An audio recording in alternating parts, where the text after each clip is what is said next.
today. That was Goodbye, my sweetheart,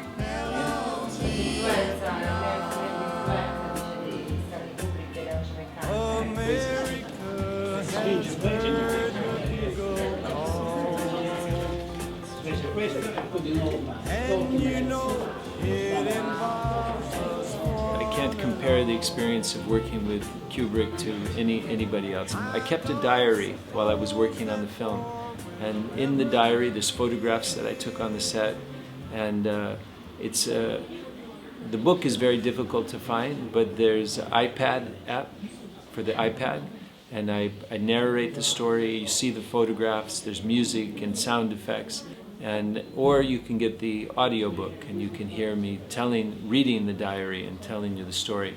And it's really like a peek behind the curtain to see what it was like to work with Kubrick.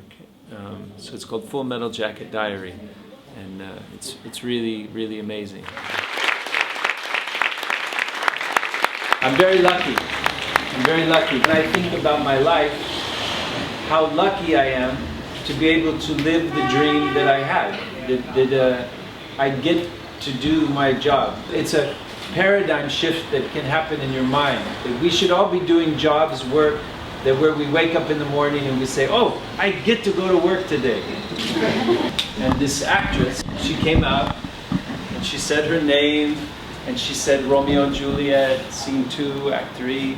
It was the balcony scene. Romeo, Romeo, wherefore art thou? And Stella Adler said, stop. And the girl looked at Stella and she said, but I haven't begun. And Stella said, you've gone too far. She said, this is a 15-year-old Italian girl. Her family is at war with that family, the boy that she's in love with. If the father knew that his daughter was having anything to do with that boy, he might kill his own daughter. When she goes out on that balcony and says, Romeo, Romeo, wherefore art thou, Romeo? And she pulled her tits out. She wants her, Romeo! And then she put her tits away.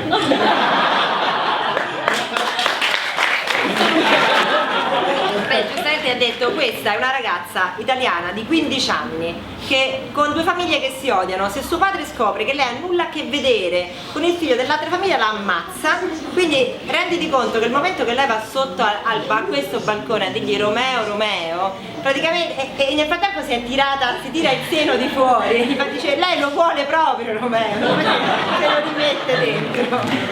And then the lesson began. She told the girl, she said, get down on your hands and knees and scrub the floor. You have a bucket and a rag. Get down on your hands and knees and scrub the floor. And the girl said, I'm sorry, I don't understand what you're asking me. She said, get down on your hands and knees and scrub the floor. And it was clear in that moment that this girl had never put a rag in a bucket, had never wrung it out, had never washed the floor. And Stella said, you see, you don't understand that class of people, and you don't understand the class of Juliet. For actors, we say, you never really understand a person until you get inside their skin and move around in it. And if we could all in our lives try to get inside other people's skin to try to understand them, it makes us more compassionate, makes us more forgiving. And this is another great thing that acting and music helps us to help humanity to be better people. So where we are today is there's a lot of people making films that are making reflections of reflections of reflections based on films. They haven't had their face slapped, they haven't had their heart broken, but they know what it looks like because they've seen it in other people's films. So they reproduce something that is in essence really artificial. So it becomes more artificial of artificial. And what we really want is to have actors that are going out and living their lives, watching other people live their lives, experiencing life, and working with directors who have a life that want to, like those classic filmmakers, know what it is to experience and use the camera to tell about what's going on in the world today. That's why there's nobody making movies today about what's going on in the world today, because they don't know how. They haven't seen a movie about it. So when I got the role in Full Metal Jacket, the most important scene for me in Full Metal Jacket was when I had to stand over a young Vietnamese girl and extinguish her life because she was in so much pain and begging me to kill her because she was in so much pain. I wanted to make the audience feel that woman's death. I wanted to splash blood off of the motion picture screen and onto everybody that was watching the movie, especially Americans. And Vietnam is the biggest, ugliest thing that is in my existence as an American citizen. It makes no sense, that has no reason for having been done, and millions of people died. So that was what I tried to do at the end of Full Metal Jacket when I stood over that young girl and took her life. I think we succeeded. La scena più importante comunque del film, anche la più dura, è proprio quella scena in cui lui sta sopra questa ragazzina vietnamita che lo implora di ucciderlo perché sta soffrendo troppo, per farle cessare le sue sofferenze. E in quel momento quello che Matthew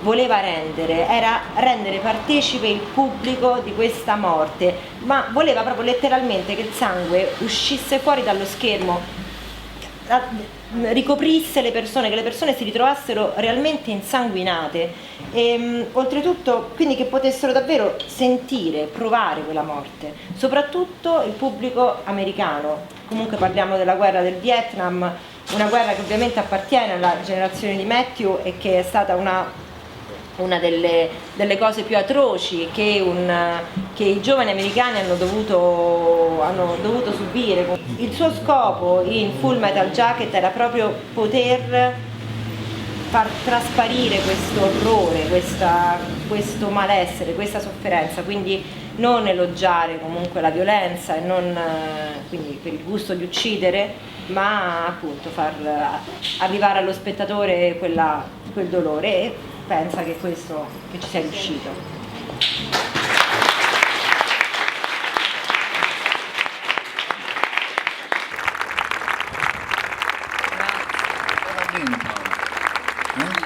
Alla fine il film però vi è piaciuto.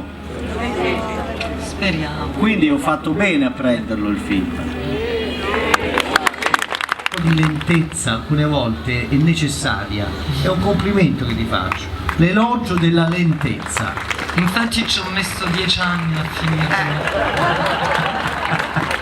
Beh, speriamo che il prossimo passeranno altri 20 anni, Ok, ciao cara, in bocca al lupo.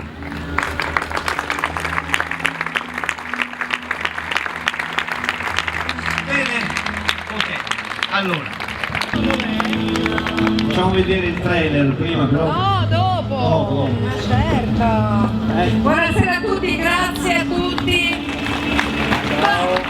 Ma vi siete materializzati! Accidenti! Voglio lasciare con una battuta di Ferilli, come sapete la Ferilli è l'attrice del momento. La donna del momento, qualcuno ha detto anche a seconda Magnani, io direi a guarda!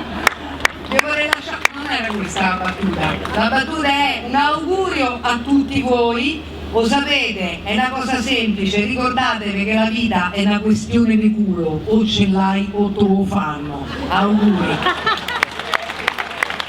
Linda, ormai ha preso il volo. Buonasera. Buonasera cara, come stai? Bene, grazie. Sono contento di averti qui, guarda quanta gente a vedere il tuo film. Ciao a tutti, buonasera.